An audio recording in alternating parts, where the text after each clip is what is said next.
Sa kada puntos ni Galante Di Vincenzo, naghulog ako ng piso. Ito ang araw ng kubra. Natagalan tong si Di Vincenzo, Plok. Galante Di Vincenzo. Alam mo bakit? Because life happens. Tara na. Pinakamagaan, pero isa to sa mga bias ko. Baka last na niya sa baon check, pipili ako ng mas malakas umiscore para sa next season. O alam niyo na, minsan wala akong barya kaya humihingi na lang ako ng sukli. Or minsan, nag-i-skip ako ng mga araw, binubuo ko.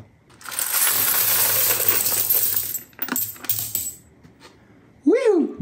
Drafted si Di Vincenzo noong 2017 at naging kampiyon kahit hindi nakapag-finals dahil sa injury noong 2021 kasama ang Milwaukee Bucks.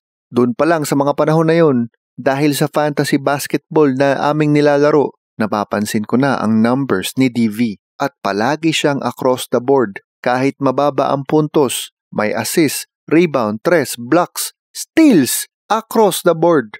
Kaya maaga ko siyang naging bias at naging miyembro ng aking baon check. 2 seasons na po siya, pero ito na ang kanyang huli. Okay, Block.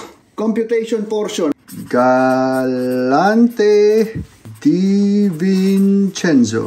Galante Di Vincenzo. Isang 50. 1, 2, 3, 4, 5, 6. 6 na etneb. Para sa 10. 10 and 1, 2, 3, 4, 5, 6. 16. Para sa 5. 1, 2, 3, 4, 5, 6. 1, 2, 3, 4, 5. 65. Sayang apat na perfect number na sana. 65. Para sa piso. 1, 2, 3, 4, 5, 6, 7, 8, 9, 10. Pero yung isang row, kulang ng isa.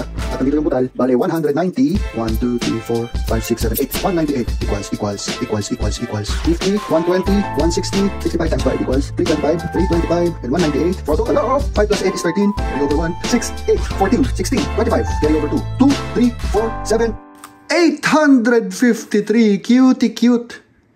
Para sa ating bias na si Galante Di Vincenzo with playoffs. With playoffs? Okay, cutie cute. Hindi man lang umabot ng 1,000 pero alam niyo naman kung ano talaga ang tunay niyang impact sa court. 'Di ba? Kaya lang, graduate na to. 2 seasons sa ating baon check. Gusto ko ng someone na talagang pupuno sa ating space. Abangan kung sino. Galante Di Vincenzo, signing off! Tandaan nyo, Plok, kapag ginugol ninyo ang season total points, regular season lang yun. Itong atin kasali ang playoffs. Salamat din sa kanila kasi naging exciting ang pinakita ng New York Knicks. At salamat din kay Karl Anthony Towns para sa mga memes. Next season ulit. Ayun na, Plok. Galante Di Vincenzo, 853 with playoffs. Sa lahat po, siya lang ang hindi umabot ng 1,000. Okay? Kahit pa si Wembanyama na naputo lang season, umabot ng 1,000. LeBron, Steph, Kevin Dirhams. At siguro naman umabot ng 1,000 tong si Shai Gilgeous-Alexander, ang tanging nakangiti. Yan na, graduation, Plok. Papalitan na natin si Di Vincenzo next season. Abangan ang huling baon check video. Susunod na. Baon check! Bale, anong gagawin ko sa perang naipon? Pwede mo yang makita sa chambalero.com. Doon sa tab na kung tawagin ay Community Works. Basta Plok, visit chambalero.com.